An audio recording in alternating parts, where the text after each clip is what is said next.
Second summative ইভলিউশনের সিলেবাসের মধ্যে তোমাদের যে দুটো ঘনবস্তু নিয়ে আলোচনা আছে তার একটা গোলক নিয়ে আমরা আলোচনা করেছি।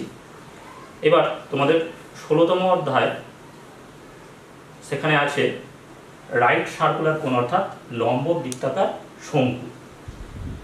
আচ্ছা, লম্ব বৃত্তাকার শঙ্কুটা কীরকম সেটাকে দেখা যায়। প্রথমে একটা সমকোণী ত্রিভুজ নাও।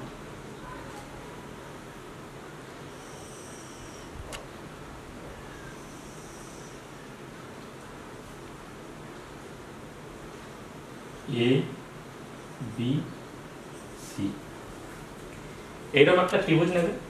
এইবার এই সমকোণী ত্রিভুজের সমকোণ সংলগ্ন যে কোনো একটা বাহু, এখানে এবি আর বিসি হচ্ছে সমকোণ সংলগ্ন বাহু, এই দুটো বাহুর যে কোনো একটা বাহুকে অক্ষ করে ঘোরাও ত্রিভুজটা, তাহলে দেখতে পাবে একটা ঘনবস্তু তৈরি হচ্ছে। সেটা ঠিক দেখতে কিরকম হবে, এই রকম আসবে।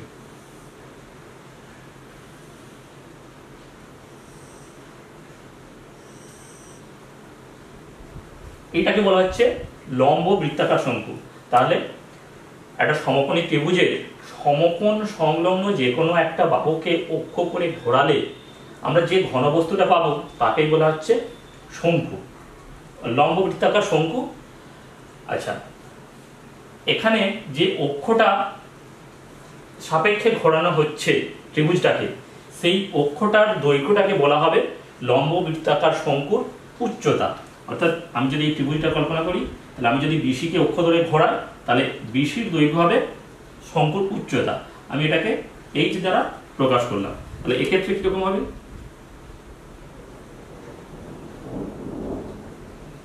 যেটা কেন্দ্রে থাকবে, একটু আমার ছবিটা বেঁকে গিয়েছে। তাহলে এটা হচ্ছে এইচ, এটার নাম দিয়ে দিই এ বি সি। তাহলে সমকোণী ত্রিভুজের সমকোণ সংলগ্ন যে বাহুটাকে অক্ষ ধরে ঘোরানো হবে, সেই অক্ষের দৈর্ঘ্যটাই হবে ওই লম্ব বৃত্তাকার শঙ্কুর উচ্চতা। আচ্ছা, যদি ঘোরানো হয়, যখন ঘোরাবো দেখবো তার ভূমিতে একটা বৃত্ত তৈরি হবে, বৃত্তাকার ক্ষেত্র তৈরি হবে। এই বৃত্তাকার ক্ষেত্রটাকে বলা হবে শঙ্কুর ভূমি বা ভূমিতল। অর্থাৎ সমকোণ সংলগ্ন যে বাহুটাকে ধরে ঘোরাচ্ছি তার অপর বাহুটা ঘুরলে ঠিক একটা বৃত্তাকার ক্ষেত্র তৈরি হবে, বৃত্ত তৈরি হবে। সেই বৃত্তটাকে বলা হবে ওই শঙ্কুর ভূমি বা ভূমিতল। আর এই বাহুটার দৈর্ঘ্যটা হয়ে যাবে ওই ভূমি বা ভূমিতলের ব্যাসার্ধের দৈর্ঘ্য। এটা বৃত্ত হচ্ছে, এটা হয়ে যাবে ব্যাস। আমরা ব্যাসার্ধ হয়ে যাবে। ব্যাসার্ধকে আমরা সাধারণত আর দ্বারা প্রকাশ করি, তাহলে এটাকে আর লিখব। তাহলে আমরা উচ্চতা ব্যাসার্ধ জানলাম। আর এই যে অতিভুজটা থাকবে, অর্থাৎ শঙ্কুর ক্ষেত্রে মানে অতিভুজটা কিভাবে বক্রাকার তলটা তৈরি করবে, সেই অতিভুজটাকে বলা হবে এই শঙ্কুর তির্যক উচ্চতা। এটাকে এল দ্বারা প্রকাশ করবে।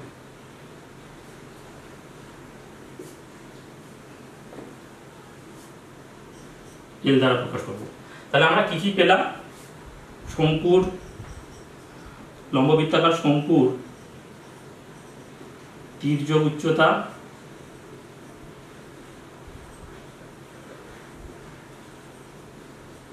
এল, শঙ্কুর উচ্চতা,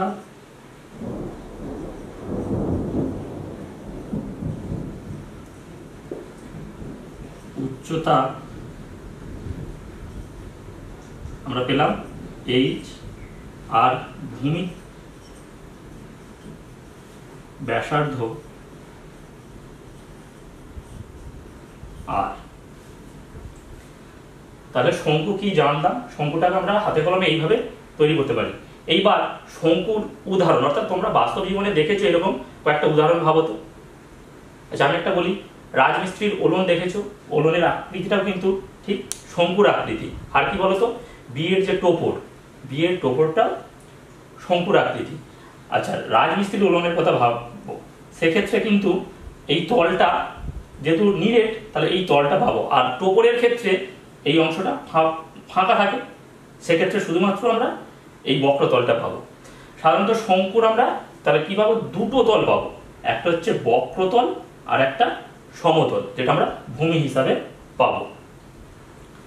তাহলে লম্ব বৃত্তাকার শঙ্কু কি, একটা সমকোণী ত্রিভুজের সমকোণ সংলগ্ন যে কোনো একটা বাহুকে অক্ষ ধরে আমরা যদি ঘোরাই, তাহলে যে ঘনবস্তুটা আমরা পাবো সেটাই হলো শঙ্কু। শঙ্কুর উচ্চতা কোনটা, ব্যাসার্ধ কোনটা, তির্যক উচ্চতা কোনটা জানলাম, তল কটা আছে জানলাম। এইটাকে বলা হবে শঙ্কুর শীর্ষ বিন্দু। এ মানে যে বিন্দুটাকে ধরে আমরা ঘোরাচ্ছি, তাহলে এ এখানে হয়ে যাবে, এটা হয়ে যাবে শীর্ষবিন্দু। এটা শীর্ষবিন্দু, উচ্চতা, ভূমির ব্যাসার্ধ, তির্যক উচ্চতা। এবার আমরা শঙ্কুর ক্ষেত্রফল আয়তন কিভাবে নির্ণয় করব সেটা দেখি। তাহলে এখানে আমরা কি পাচ্ছি, একটা মুখবন্ধ শঙ্কুর কিন্তু আমরা দুটো তল পেলাম, একটা বক্রতল, একটা ক্ষেত্রফল, ভূমি, একটা বক্রতল, একটা সমতল। তাহলে সমগ্র তলের ক্ষেত্রফল নির্ণয় করতে গেলে আমাকে এই বক্রতলের ক্ষেত্রফল নির্ণয় করতে হবে। আর যেহেতু ভূমিটা বৃত্তাকার, বৃত্তের ক্ষেত্রফল জানি, তাহলে বৃত্তের ক্ষেত্রফলটা খুব সহজে নির্ণয় করতে পারবো। তাহলে আমাকে প্রথমে কি নির্ণয় করতে হবে, শঙ্কু, একটা মুখবন্ধ শঙ্কুর সমগ্র তলের ক্ষেত্রফল নির্ণয় করতে গেলে আমাকে আগে শঙ্কুর বক্রতলের ক্ষেত্রফল নির্ণয় করতে হবে। আচ্ছা, শঙ্কুর বক্রতলের ক্ষেত্রফলটা আমরা হাতে কলমে একটু নির্ণয় করার চেষ্টা করি। আচ্ছা দেখো, আমি একটা কাগজের শঙ্কু তৈরি করেছি। কিভাবে তৈরি করবে কাগজের শঙ্কু না, পেন্সিল কম্পাসের সাহায্যে তোমরা কাগজে একটা বৃত্ত এঁকে নাও আগে। সেই বৃত্ত থেকে কিছুটা অংশ কেটে দিবে, ঠিক এইভাবে তৈরি হবে। এটা যদি আমরা খুলে দিই, কাগজের সাথে তৈরি করি এবং খুলে দিতে এইরকম আকৃতি তৈরি হবে। ঠিক আছে, তাহলে কি করবো, আমরা একটা বৃত্ত আঁকবো, সেখান থেকে কিছুটা অংশ বাদ দিয়ে দিতে হবে, দিলে এই। আচ্ছা, মনে করি এই যে দৈর্ঘ্যের ব্যাসার্ধ নিয়ে আমি এই বৃত্তাকার কাগজটা কেটেছিলাম, সেটার দৈর্ঘ্য হচ্ছে, ব্যাসার্ধ দৈর্ঘ্য হচ্ছে এল। ঠিক আছে। আচ্ছা, শঙ্কুটা দেখো, ভূমি তলটা হবে বৃত্তাকার, এই মানে ভূমি ব্যাসার্ধের দৈর্ঘ্যটা যদি আর ধরে নিই, তাহলে এই ভূমির পরিধিটা কি হবে, 2πr। মানে এরকম এক বৃত্ত ছিল, সেখান থেকে এই অংশটা কেটে বাদ দিয়ে দিয়েছি, আমার আছে এখন এই অংশটা। এই দুটো অংশ কাছাকাছি নিয়ে এসে এইভাবে জুড়ে দিলেই শঙ্কু আমরা পেয়ে যাব। আর এই কাগজটা কাটার জন্য, এই বৃত্তাকার কাগজটা কাটার জন্য আমরা কি নিয়েছিলাম, এল দৈর্ঘ্যের ব্যাসার্ধ নিয়েছিলাম। মনে করি এই বৃত্তকলাটা কেন্দ্রে থিটা কোণ উৎপন্ন করেছে, আর ভূমির পরিধি ছিল 2πr।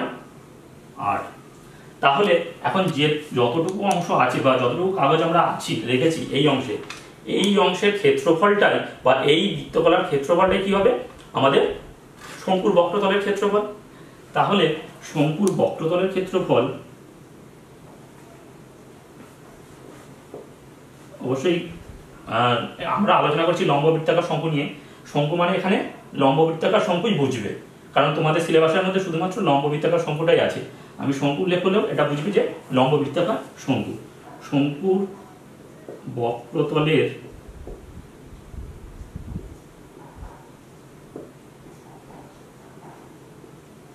ক্ষেত্রফল সমান কি পাবো দেখি। আচ্ছা, আমরা জানি যে বৃত্তের কেন্দ্রের টোটাল কোণটা হচ্ছে 360 ডিগ্রি। 360 ডিগ্রি যদি কোণ হয়, আর বৃত্তের ক্ষেত্রফল কত হয়, পাই আর স্কয়ার বর্গ, ব্যাসার্ধের বর্গ, অর্থাৎ এক্ষেত্রে এল হবে, যেহেতু ব্যাসার্ধটা আমরা এল নিয়েছি। তার মানে এইটা যদি যখন সম্পূর্ণ বৃত্ত ছিল, এর ব্যাসার্ধ ছিল এল, তাহলে সম্পূর্ণ বৃত্তের ক্ষেত্রফল হবে পাই এল স্কয়ার, আর বৃত্তের কেন্দ্রে টোটাল কোণ কত, 360 ডিগ্রি। এখন কি হয়েছে, আমি ধরে নিয়েছি যে যেটা বাদ দিয়ে দেওয়ার পর এখন এই অংশটা কেন্দ্রে থিটা কোণ করেছি, তার মানে 1 ডিগ্রি কোণ হলে সেটা কত হবে, ক্ষেত্রফল pi L square by 360 degree.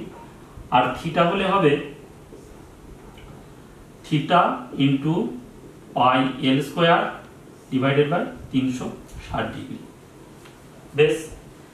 আচ্ছা, আবার আমরা জানি যে বৃত্তাকার ক্ষেত্রে কেন্দ্রে উৎপন্ন কোণ এবং বৃত্তকলার দৈর্ঘ্য পরস্পর সমানুপাতিক। অর্থাৎ তাহলে ব্যাপারটা কি দাঁড়াবে, আর কেন্দ্রে কত উৎপন্ন করছে? কোণ থিটা। তাহলে থিটা বাই 360 সমান বৃত্তাকার ক্ষেত্রে দৈর্ঘ্য। এই বৃত্তাকার ক্ষেত্রে দৈর্ঘ্যটা কত হবে? না এই যে 2 পাই আর, কারণ দেখো 2 পাই আর বৃত্তকার ক্ষেত্র 2 পাই আর ডিভাইডেড বাই, তাহলে টোটাল বৃত্তাকার এই বড় বৃত্তের পরিধি কত হবে? 2 পাই এল। 2 পাই আরটা কি? 2 পাই আরটা হচ্ছে এই যে এই বৃত্তকলা দৈর্ঘ্য। কেন না এই বৃত্তকলাটাই তো আমার ভূমিটা তৈরি করছে, বৃত্তাকার ক্ষেত্রটা তৈরি করছে। তাহলে এই অংশের দৈর্ঘ্যটা হচ্ছে 2 পাই আর, আর টোটাল পরিধি বৃত্তের পরিধিটা হচ্ছে 2 পাই এল। হলো, তাহলে আমরা এখান থেকে পেয়ে গেলাম থিটা বাই 360 সমান 2 pi r divided by 2 pi এল। তাহলে আমি যদি এখন এইখানে থিটা বাই 360 ডিগ্রি এই মানটা বসিয়ে দিই, তাহলে আমরা এই অংশের এই বৃত্তকলার ক্ষেত্রফলটা পেয়ে যাব। আর ওই বৃত্তকলার ক্ষেত্রফলটাই হবে শঙ্কুর বক্রতলের ক্ষেত্রফল। তাহলে এইটা এখন এখানে বসিয়ে দাও। তাহলে থিটা বাই 360 সমান কি পাবো?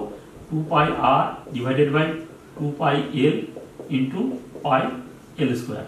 2 পাই কাটো, আচ্ছা এল কেটে যাবে, একটা এল পড়ে থাকবে, সমান পাই আছে এখানে আর এল। তাহলে এই যে বৃত্তকলার ক্ষেত্রফল আমরা কি পেলাম? পাই আর এল, অর্থাৎ শঙ্কুর বক্রতলের ক্ষেত্রফলটাও হবে পাই আর এল, এত বর্গ একক।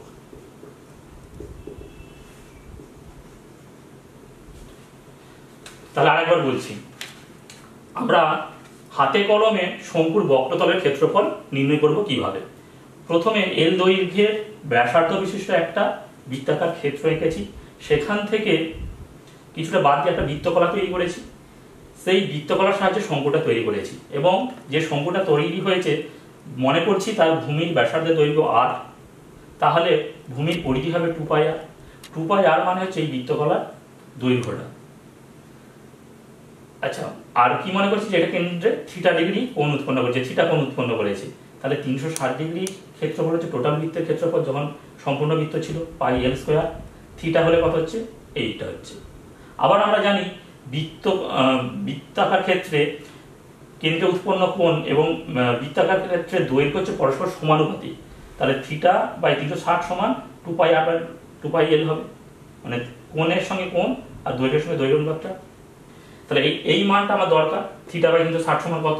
না 2 pi r divided by 2 pi এল, এটা কিন্তু বসিয়ে দাও। তাহলে পেয়ে গেলাম কি? পাই আর এল। তাহলে শঙ্কুর বক্রতলের ক্ষেত্রফল হবে পাই আর এল বর্গ একক, অর্থাৎ পাই গুণিত ভূমির ব্যাসার্ধের দৈর্ঘ্য গুণিত তির্য উচ্চতা সমান পাই গুণিত ভূমির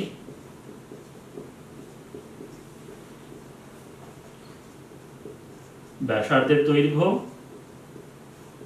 গুণিত তির্য উচ্চতা।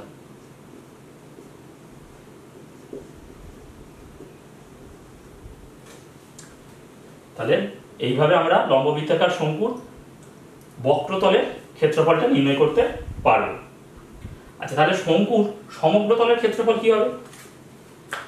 সমগ্রতলের ক্ষেত্রফল মানে বক্রতলের ক্ষেত্রফল সমান প্লাস ভূমির ক্ষেত্রফল। তাহলে শঙ্কুর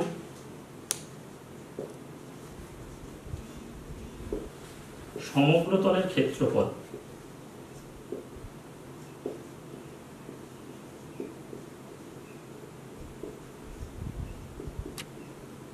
সমান, মনে রাখবেন সমগ্রতলের ক্ষেত্রফল বলতে কিন্তু মুখ বন্ধ শঙ্কুর, অর্থাৎ নিচের অংশটা এই যেটার উপর রাখা আছে শঙ্কুটা, সেই অংশটা আছে। মুখ বন্ধ করা শঙ্কুর ক্ষেত্রফল কি হবে? তাহলে মুখ বন্ধ করা শঙ্কুর সমগ্রতলের ক্ষেত্রফল হবে বক্রতলের ক্ষেত্রফল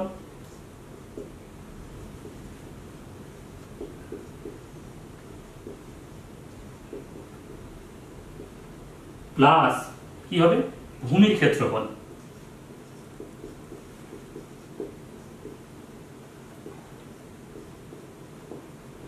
ভূমির ক্ষেত্রফল বক্রতলের ক্ষেত্রফল আমরা কত পেয়েছি? পাই আর এল। আর ভূমির ক্ষেত্রফল কি হবে? যদি ব্যাসার্ধের দৈর্ঘ্যটা আর হয়, পাই আর স্কয়ার, এত বর্গ একক, সমান পাই আর কমন নিয়ে নাও, কি পড়ে থাকবে এল প্লাস আর বর্গ একক। তাহলে একটা মুখবন্ধ শঙ্কুর সমগ্র তলের ক্ষেত্রফল সমান পাই আর ইন্টু এল প্লাস আর বর্গ একক। আচ্ছা, এইবার আমরা শঙ্কুর আয়তন নির্ণয় করব, সেটা একটু হাতে কলমে নির্ণয় করব।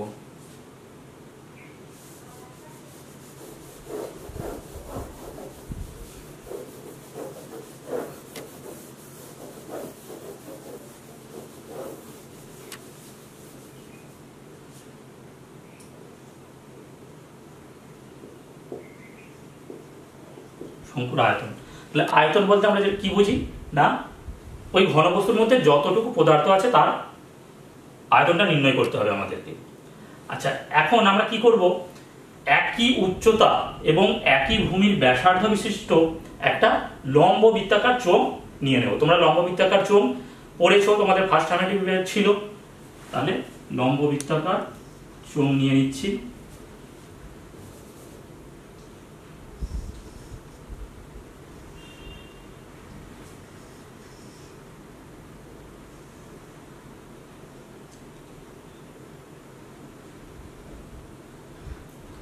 এই লম্ব বৃত্তাকার চোঙের ভূমির ব্যাসার্ধ এই শঙ্কুর ভূমির ব্যাসার্ধের সঙ্গে সমান, আর উচ্চতাটা শঙ্কুর উচ্চতার সমান, অর্থাৎ এটা এইচ। এখন এই শঙ্কুটা যদি ফাঁপা হয়, ঠিক আছে, অর্থাৎ চোঙ হয়, তাহলে এই শঙ্কুতে তুমি জল ভর্তি করো, জল ভর্তি করে এই লম্ব বৃত্তাকার চোঙের মধ্যে ঢালতে থাকো। ঢাললে দেখতে পাবে যে তোমাকে মোট 3 বার ওই জলটা ঢালতে হচ্ছে, ঠিক আছে। তার মানে এখানে যে পরিমাণ জল ধরে তার 3 গুণ জল ধরবে ওই লম্ব বৃত্তাকার চোঙে, যার ভূমির ব্যাসার্ধ এবং উচ্চতা এই শঙ্কুর ভূমির ব্যাসার্ধ এবং উচ্চতার সঙ্গে সমান। মানে এই শঙ্কুটা এটাকে উল্টে যদি নিই, যখন জল ঢালবো, মানে এরও উচ্চতা হচ্ছে এইচ আর ভূমির ব্যাসার্ধ আর, ঠিক আছে। তাহলে এর যা আয়তন তার 3 ভাগের 1 ভাগ আয়তন হবে শঙ্কুর আয়তন। তোমরা লম্ব বৃত্তাকার চোঙে পড়েছো, একটা লম্ব বৃত্তাকার চোঙের যদি ভূমির ব্যাসার্ধ আর হয়, উচ্চতা যদি এইচ হয়, তার আয়তন কত না পাই আর স্কয়ার এইচ। তাহলে এই শঙ্কুর আয়তন কত হবে না এই 3 ভাগের 1 ভাগ, অর্থাৎ 1/3 পাই আর স্কয়ার এইচ। তাহলে শঙ্কুর আয়তন হবে, লম্ব বৃত্তাকার শঙ্কুর আয়তন 1/3 পাই আর স্কয়ার এইচ ঘন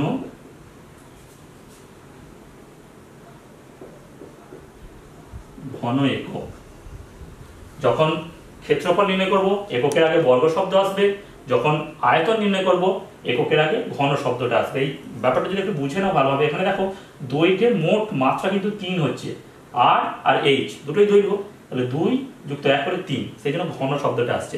আর ক্ষেত্রফলের সময় দেখবে দৈর্ঘ্যের মাত্রাটা সবসময় 2 আসবে, সেই জন্য বর্গ শব্দটা থাকে। তাহলে এই হলো শঙ্কুর আয়তন। আচ্ছা, আর একটা জিনিস বলে দিই একটু, এখানে এটাও শঙ্কু, আবার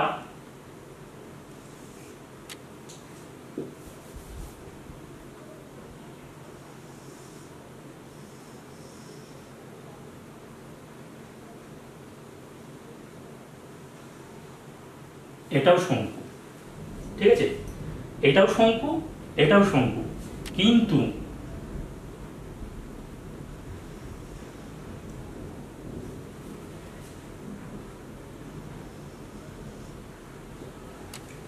এইটাকে বলবো লম্ব বৃত্তাকার শঙ্কু, এটা কিন্তু লম্ব বৃত্তাকার শঙ্কু নয়।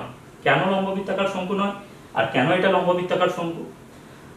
যদি শঙ্কুর শীর্ষবিন্দু আর ভূমির কেন্দ্রের সংযোজক সরল রেখাংশটা যদি ভূমির উপর লম্বভাবে থাকে, তাহলে সেই শঙ্কুটাকে বলবো লম্ব বৃত্তাকার শঙ্কু।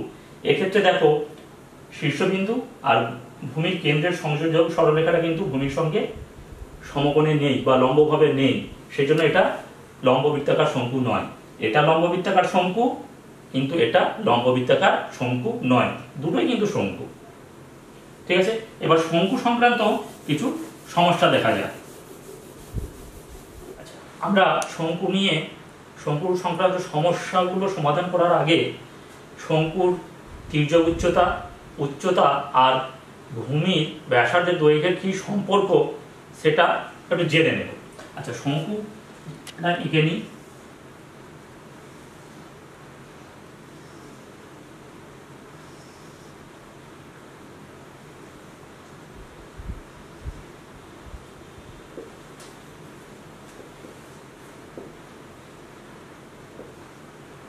তাহলে শঙ্কুর উচ্চতা h, ভূমির ব্যাসার্ধের দৈর্ঘ্য r, আর তির্যক উচ্চতা যদি l হয়, তাহলে এদের মধ্যে কি সম্পর্ক পাচ্ছি দেখি। দেখো, এটা একটা সমকোণী ত্রিভুজ, কারণ যখন শঙ্কু কিভাবে তৈরি করতে হবে সেটা করার সময় আমরা দেখেছিলাম আমাদেরকে সমকোণী ত্রিভুজ নিতে হয়েছিল, সেটাকে ঘোরালে এই আকৃতির একটা ঘনবস্তু পাচ্ছিলাম।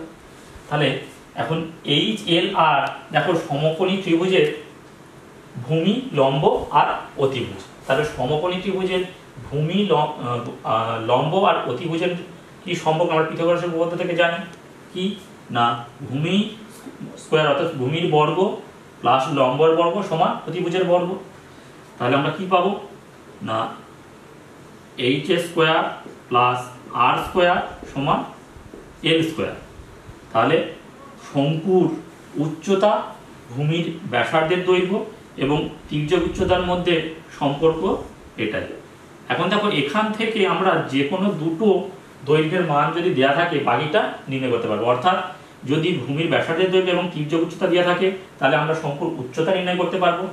আবার শঙ্কুর উচ্চতা আর তির্যক উচ্চতা দেওয়া থাকলে শঙ্কুর ভূমির ব্যাসার্ধের দৈর্ঘ্য নির্ণয় করতে পারবো। আর শঙ্কুর উচ্চতা, ভূমির ব্যাসার্ধের দৈর্ঘ্য দেওয়া থাকলে এখান থেকে আমরা তির্যক উচ্চতাটা নির্ণয় করতে পারবো। এবার আমাদের সমস্যাতে আসা যায়। সমস্যাতে কি দেওয়া আছে, কোন শঙ্কুর উচ্চতা ও তির্যক উচ্চতা যথাক্রমে 6 সেমি ও 10 সেমি হলে শঙ্কুটির সমগ্র তলের ক্ষেত্রফল ও আয়তন নির্ণয় করি। তার মানে কোন শঙ্কুর উচ্চতা 6 সেমি, তাহলে h সমান 6 সেমি। আচ্ছা, তির্যক উচ্চতা অর্থাৎ l সমান 10 সেমি। তাহলে আমাকে বলেছে শঙ্কুটির সমগ্র তলের ক্ষেত্রফল অর্থাৎ বক্রতল প্লাস ভূমিতলের ক্ষেত্রফলটা আমাকে নির্ণয় করতে হবে আর আয়তন নির্ণয় করতে হবে। এখন মনে করে দেখো, সমগ্র তলের ক্ষেত্রফলের সূত্রটা কি ছিল না, পাই আর আর প্লাস এল, এটা ছিল সমগ্র তলের ক্ষেত্রফল। আর আয়তনের সূত্রটা কি ছিল, 1/3 পাই আর স্কোয়ার এইচ। এখানে দেখো কি লাগছে, ভূমির ব্যাসার্ধের দৈর্ঘ্য লাগছে আর তির্যক উচ্চতা লাগছে। আয়তনের ক্ষেত্রে লাগছে ব্যাসার্ধের দৈর্ঘ্য আর উচ্চতা। কিন্তু আমার এখানে কি দেওয়া আছে, এল এর মান দেওয়া আছে, এইচ এর মান দেওয়া আছে, আর এর মানটা দেওয়া নেই। তাহলে আমাকে কি করতে হবে, আর এর মানটা নির্ণয় করতে হবে, অর্থাৎ ভূমির ব্যাসার্ধের দৈর্ঘ্যটা আগে নির্ণয় করতে হবে। কিভাবে নির্ণয় করব না, এই সম্পর্ক থেকে শঙ্কুর উচ্চতা, ভূমির ব্যাসার্ধের দৈর্ঘ্য আর তির্যক উচ্চতার যে সম্পর্ক, সেখান থেকে আমরা শঙ্কুর ভূমির ব্যাসার্ধের দৈর্ঘ্যটা নির্ণয় করে নেব।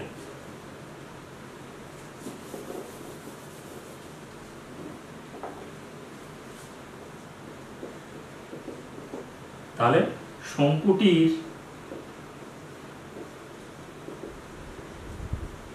আগেই বলেছি, শঙ্কু মানে তোমাদের সবসময় লম্ববৃত্তাকার শঙ্কু। শঙ্কুটির ভূমির ব্যাসার্ধের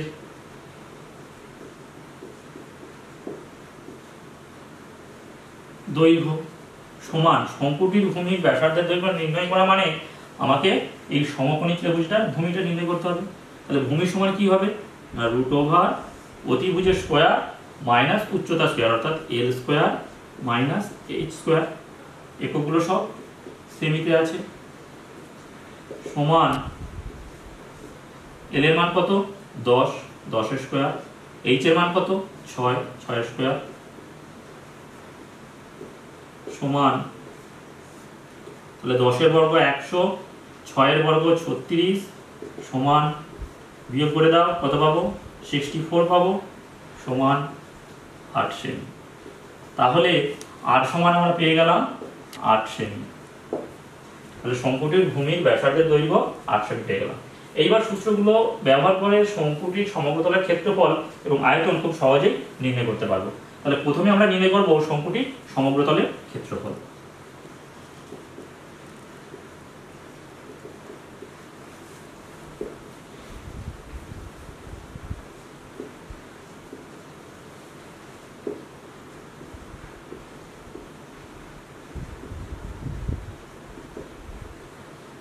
সমান সূত্রটা লিখব পাই আর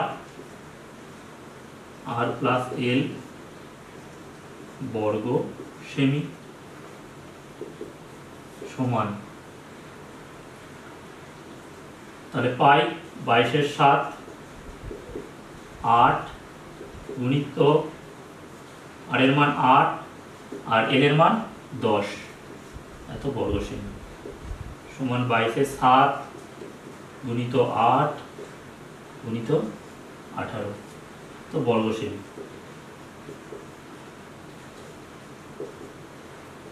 তাহলে আমাকে এখন কি করতে হবে, গুণ করতে হবে, আর কাটাকাটি যাচ্ছে না, তাহলে 22 8 আর 18 আমাকে গুণ করতে হবে। তাহলে গুণ করে দেখি,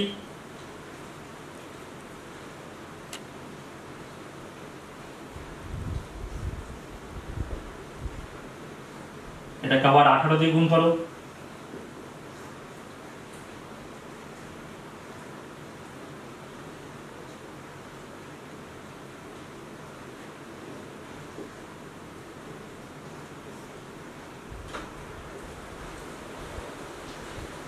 তাহলে আমরা পেয়ে গেলাম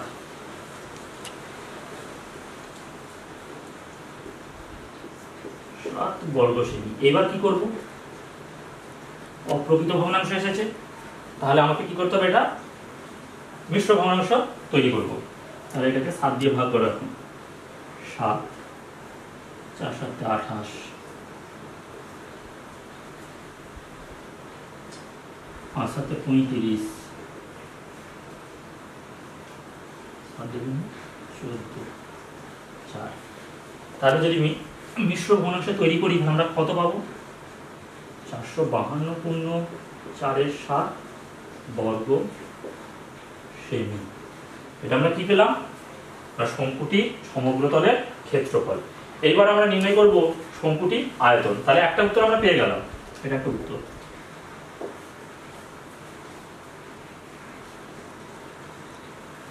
আচ্ছা, উপর থেকে আবার শুরু করি।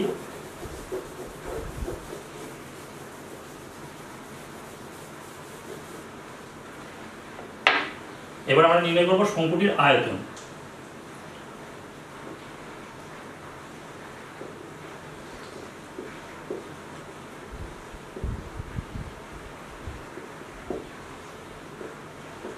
আয়তন সমান কত হবে না, ফর্মুলাটা লিখে ভালো আগে, 1/3 পাই আর স্কয়ার এইচ ঘন সেমি, যেহেতু আয়তন আছে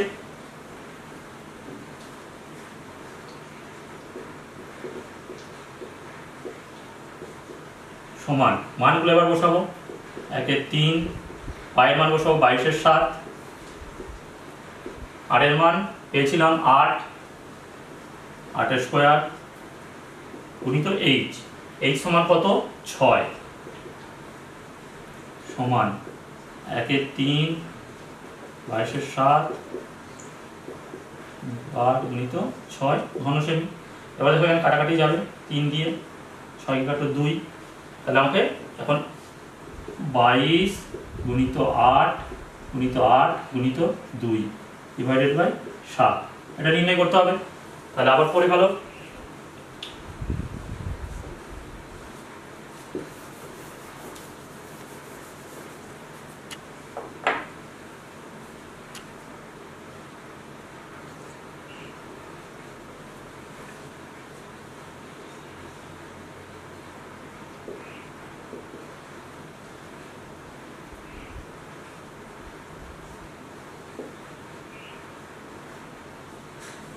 সমান 2 8 1 6 7 এত ঘন সেমি। আচ্ছা, আবার দেখো আমাদের অপ্রকৃত ভগ্নাংশ এসেছে, তাহলে এই অপ্রকৃত ভগ্নাংশকে আমরা কি করব, মিশ্র ভগ্নাংশে তৈরি করব, মিশ্র ভগ্নাংশ তৈরি করব। আচ্ছা, তাহলে 7 দিয়ে ভাগ করে দাও, এক নামবে 0 6 7 গুণে 14 2, তাহলে কত পাবো? 402 পূর্ণ 2 এর 7 ঘন সেমি। এটা আরেকটা উত্তর পেয়ে গেলাম।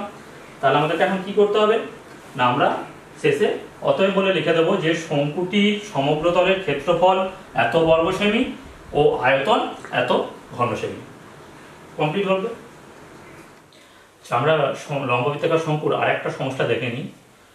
লম্ববৃত্তাকার শঙ্কু আকৃতির একটি তাঁবু তৈরি করতে 77 বর্গমিটার ত্রিপল লেগেছে। তাঁবুটির তির্যক উচ্চতা যদি 7 মিটার হয় তবে তাঁবুটির ভূমিতলের ক্ষেত্রফল হিসাব করি। ভূমিতলের ক্ষেত্রফল বলতে এই অংশের ক্ষেত্রফলটা আমাকে নির্ণয় করতে হবে, অর্থাৎ ওই বৃত্তাকার ক্ষেত্রে ক্ষেত্রফলটা নির্ণয় করতে হবে। তাহলে দেখো, বৃত্তাকার ক্ষেত্রে ক্ষেত্রফলটা নির্ণয় করতে গেলে আমাদের কি প্রয়োজন না, ভূমির ব্যাসার্ধের দৈর্ঘ্যটা প্রয়োজন। তাহলে আগে আমাকে কি করতে হবে, ভূমির ব্যাসার্ধের দৈর্ঘ্যটা নির্ণয় করতে হবে। আচ্ছা, আমাদের এখানে কি দিয়ে দেওয়া আছে, তির্যক উচ্চতা দিয়ে দেওয়া আছে 7 মিটার, অর্থাৎ এল এর মানটা দিয়ে দেওয়া আছে 7 মিটার। আর কি দেওয়া আছে না, লম্ববৃত্তাকার শঙ্কু আকৃতি তাঁবু তৈরি করতে 77 বর্গমিটার ত্রিপল লেগেছে, অর্থাৎ এই বক্রতলের শঙ্কুটার বক্রতলের ক্ষেত্রফলটা দিয়ে দেওয়া আছে 77 বর্গমিটার।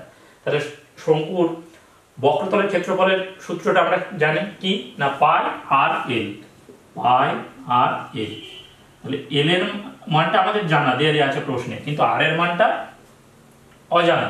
তাহলে আগে আমাকে আর এর মানটা নির্ণয় করে নিতে হবে, তবে আমি তাঁবুটার ভূমিতলের ক্ষেত্রফলটা নির্ণয় করতে পারবো। তাহলে আগে কি করব না, ধরে নেব যে ভূমিতলের ব্যাসার্ধের দৈর্ঘ্য 8 মিটার। ধরি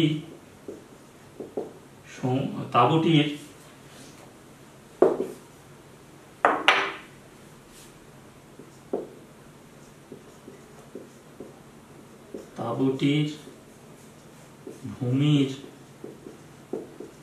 ব্যাসার্ধের দৈর্ঘ্য সমান 8 মিটার, যেহেতু এককগুলো মিটারে আছে। অতএব তাঁবুটির বক্রতলের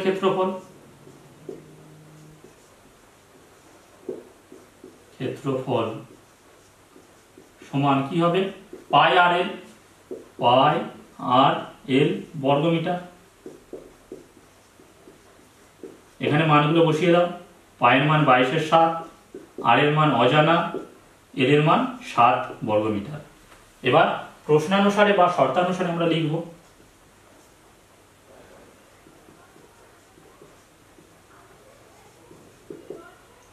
প্রশ্নানুসারে কি লিখব, পাই আর এল অর্থাৎ এইটা 22 এর 7 গুণিত আর গুণিত 7 সমান কত না 77 বর্গমিটার বক্রতলের ক্ষেত্রফল।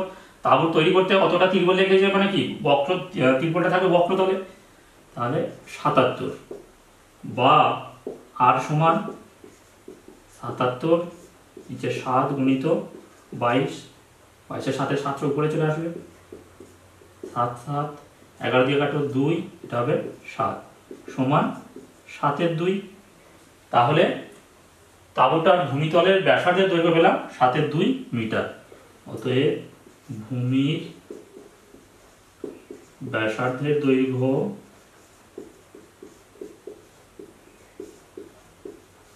সমান 7 এর 2 মিটার। তাহলে আমাকে কি জানতে চাইছে, ভূমিতলের ক্ষেত্রফল। অতএব ভূমিতলের ক্ষেত্রফল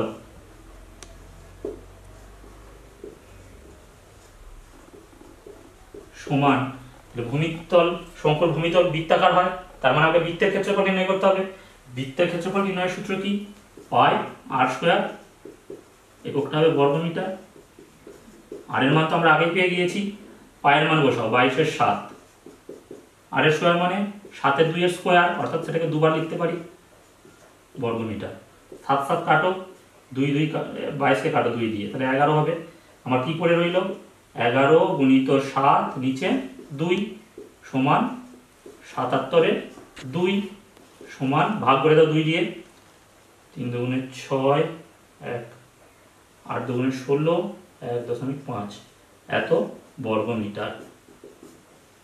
তাহলে এটাই হয়ে গেল আমার ভূমিতলের ক্ষেত্রফল। তাহলে নির্ণয় উত্তর এটাই।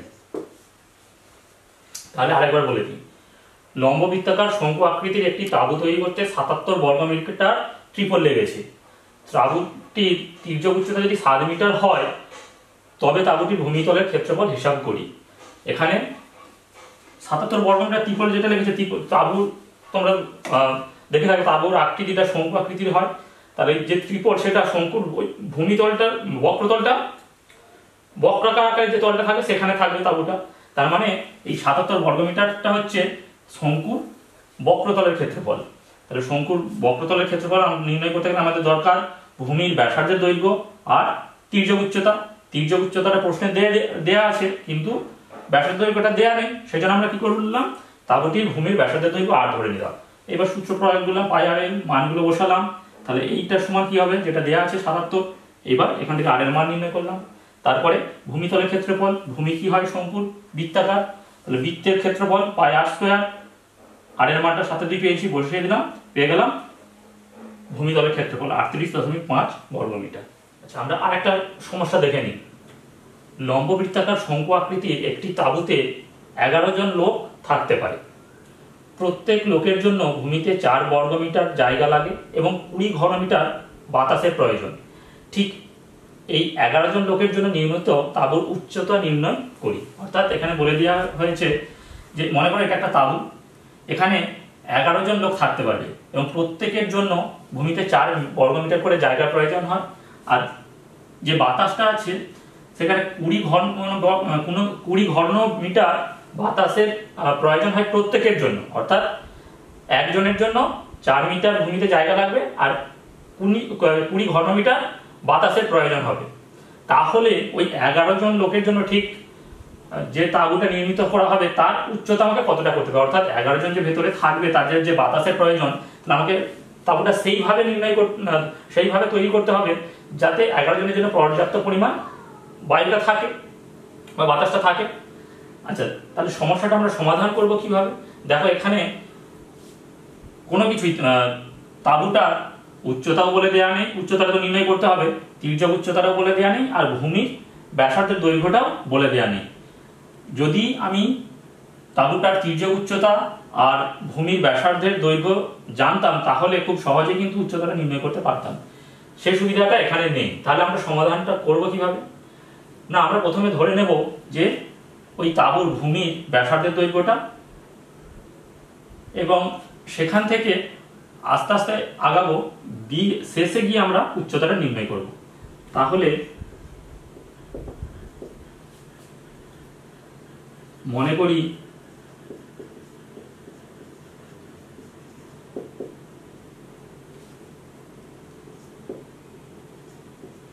তাঁবুটির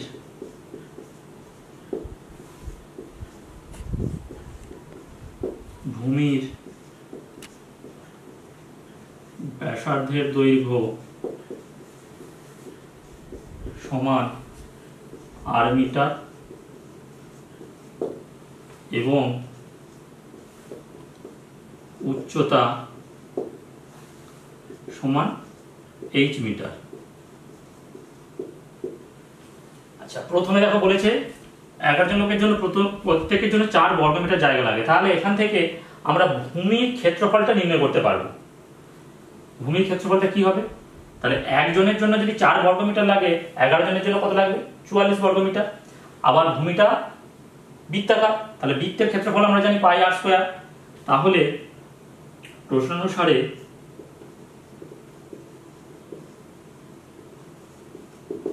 ভূমির ক্ষেত্রফল তার মানে পাই আর স্কয়ার সমান কত হবে?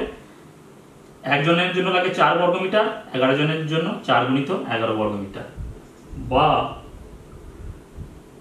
পায়ের মান কত? 22/7 গুণিত আর স্কয়ার সমান 4 গুণিত 11, বা আর স্কয়ার সমান তাহলে কত পাবো?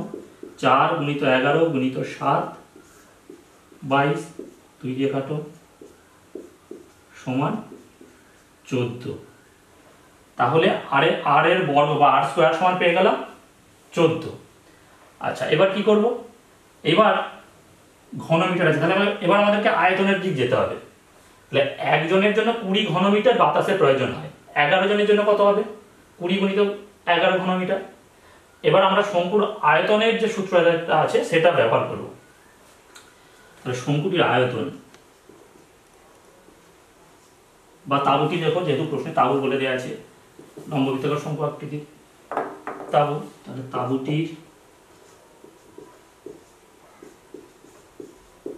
আয়তন সমান কি হবে? 1/3 পাই আর স্কয়ার এইচ ঘনমিটার সমান 1/3 পায়ের মান 22-এর 7 বসাও। আচ্ছা, আর স্কয়ার মান দেখো ঠিক আগে পেয়ে গেছি 14 গুণিত এইচ, যে 7 দিয়ে কেটে দাও 14 কে, 2 ঘনমিটার সমান 1/3 গুণিত 22 গুণিত 2 গুণিত 14 ঘনমিটার। আচ্ছা, এখানে আমরা মুছে দিই একটু।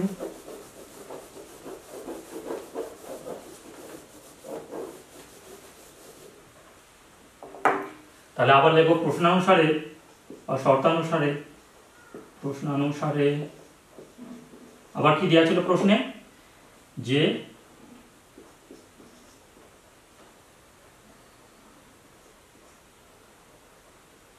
22 গুণিত 2 গুণিত এইচ সমান একজনের জন্য লাগলো 20 ঘনমিটার বাতাস, তাহলে 11 জনের জন্য গুণিত 11 বা এইচ সমান 20 গুণিত 11 গুণিত 3,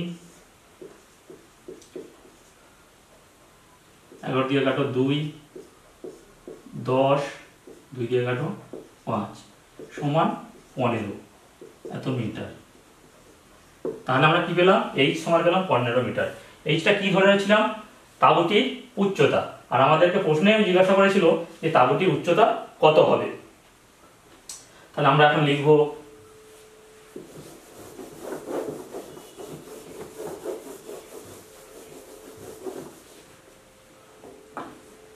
অতএব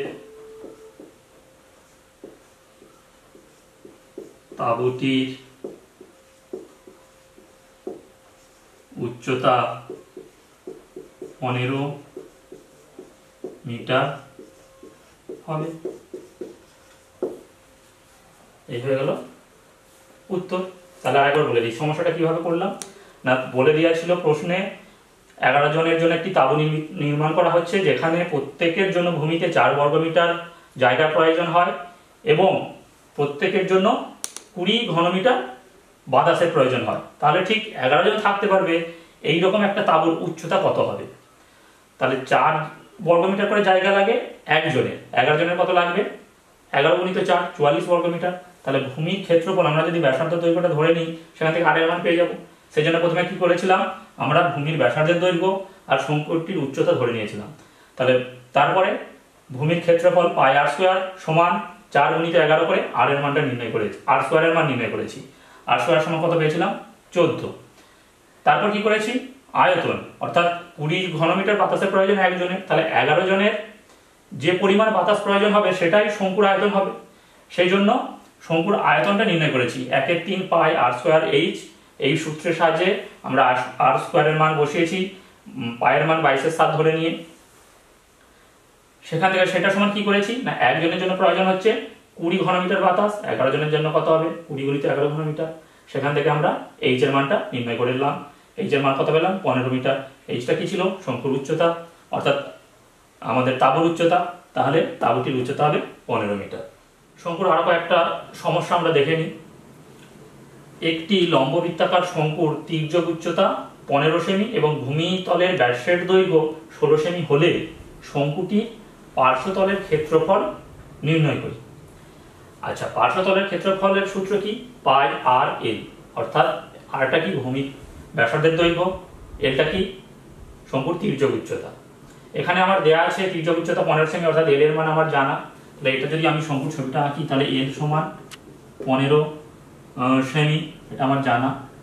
আচ্ছা, ব্যাসের দৈর্ঘ্য 16, আমরা জানি যে ব্যাসার্ধের দ্বিগুণ, তাহলে ওখান থেকে আর এর মান অর্থাৎ ব্যাসার্ধটা পেয়ে যাব। আর সমান কত হয়ে যাবে তাহলে 16 ডিভাইডেড বাই 2 সমান 8 সেমি। এইবার আমরা পার্শ্বতলের ক্ষেত্রফলটা খুব সহজেই নির্ণয় করব। তাহলে 1 নম্বরেরটা আমাকে কি করতে হবে, প্রথমে শঙ্কুর ভূমিতলের ব্যাসার্ধের দৈর্ঘ্য নির্ণয় করতে হবে। তাহলে শঙ্কুটির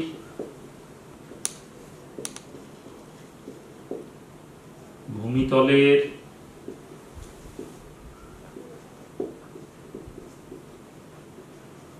ব্যাসার্ধের দৈর্ঘ্য সমান কত হবে, ব্যাসের অর্ধেক 16 ডিভাইডেড বাই 2 সমান 8 সেমি। আচ্ছা, এবার তির্যক উচ্চতা তো আমাদের জানা, প্রশ্নে দিয়ে দেওয়া আছে, আমার দরকার শুধু পার্শ্বতলের ক্ষেত্রফল। অতএব শঙ্কুটির পার্শ্বতলের ক্ষেত্রফল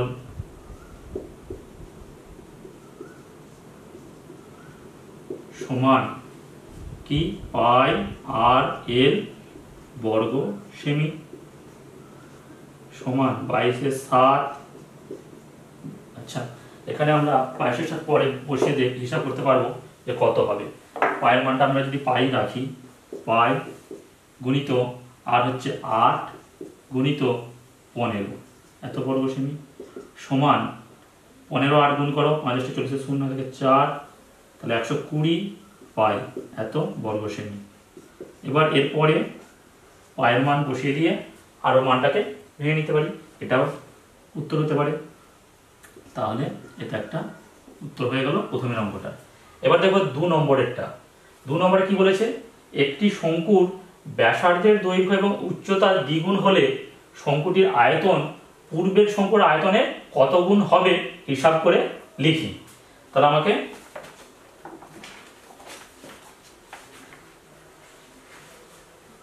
দ্বিতীয় প্রশ্নটার ক্ষেত্রে দেখো ব্যাসার্ধের দৈর্ঘ্য এবং উচ্চতা দ্বিগুণ হবে, কিন্তু ব্যাসার্ধের দৈর্ঘ্য আর উচ্চতা কত সেটা বলে দেওয়া নেই। তাহলে আমরা কি করব, ব্যাসার্ধের দৈর্ঘ্য ধরে নেব আর উচ্চতাটাও ধরে নেব।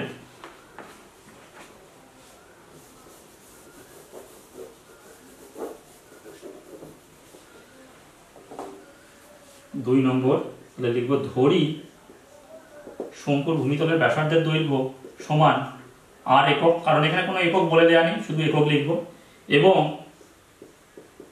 শঙ্কুটির উচ্চতা সমান h একক। তাহলে যে শঙ্কুর ভূমিতলের ব্যাসার্ধের দৈর্ঘ্য আর একক এবং উচ্চতা h একক, তার আয়তন কত হবে। অতএব শঙ্কুটির আয়তন সমান 1/3 পাই আর স্কয়ার h ঘন একক। এইবার প্রশ্ন কি বলেছে, যদি ব্যাসার্ধের দৈর্ঘ্য এবং উচ্চতা দুটোই দ্বিগুণ করা হয় তখন আয়তন কত হবে। তাহলে ব্যাসার্ধ দ্বিগুণ হলে ব্যাসার্ধের দ্বিগুণ সমান কত হবে, 2r একক, আর উচ্চতার দ্বিগুণ সমান কত হবে, 2h একক। তাহলে এখন বা নতুন শঙ্কুর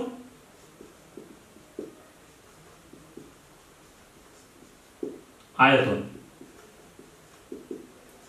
নতুন শঙ্কুর আয়তন সমান কত, 1/3 পাই আর স্কয়ার h, কিন্তু আর এর মান এখন কত, এখন আর এর মান 2r, তাহলে 2r স্কয়ার ইন্টু h মানে 2h ঘন একক সমান 1/3 পাই, 2r এর বর্গ কত হবে, 4r স্কয়ার গুণিত 2h ঘন একক। এবার আমি সংখ্যাগুলো যদি গুণ করে দিই তাহলে কত পাবো, 8 8/3 পাই আর স্কয়ার h ঘন একক সমান, দেখো আমরা 8 গুণিত 1/3 পাই আর স্কয়ার h ঘন একক লিখতে পারি। এটা কি ছিল, 1/3 পাই আর স্কয়ার h, দেখো এই প্রথম শঙ্কুর আয়তন, তাহলে সমান 8 গুণিত প্রথম শঙ্কুর আয়তন,